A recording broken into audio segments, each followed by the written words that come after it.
Sio kila mtu ni wa kumuomba msamaha. Mengine ukiyaomba msamaha badala yaishe ndo yanaanza. Linakuona mnyonge, limepata boya wake wa kujipigia. My Lord. Lengo la kuomba msamaha ni mtu anakiri kwamba yeye ni binadamu, kukosea inatokea, hakutamani hayo yatokee wala hajakusudia. Sasa unakuta mtu unaliomba msamaha linaendelea kukuhukumu, kumbe linaenjoy namna unavyolinyenyekea, namna unavyotumia sauti yako ya upole kumuomba msamaha. Huko nafsini mwake linasikia raha vibaya sana. Unaliomba msamaha ili yaishe, kumbe mwenzako alikuwa anatamani hiyo siku itokee, uingie kwenye 18 zake. Sasa hujaelewa nini hapo?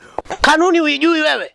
Mtu akitaka mmalizane kwa amani, malizana naye kwa amani. Akitaka mmalizane kwa shari, mfungulie bomba, mpe atosheke. Kwanza Mungu amesema tusinyimane. Hayo ambao hutaki yaishe kwangu mimi, mbona yataisha tu? Yaani ni kuombe msamaha, halafu niletee mizunguko. Mbona utautoa huo msamaha? Ninakukosea na kipigo unapewa. Hana mtu ana muda wa kupoteza, tunabembelezana eti kwa sababu ya kutoa msamaha. Mungu Mwenyezi anajua nia yangu nilikuwa nakuomba msamaha. Usiniangalie hivyo, au unataka ugomvi? Nikushughulikie sasa hivi. Nimefunga kao.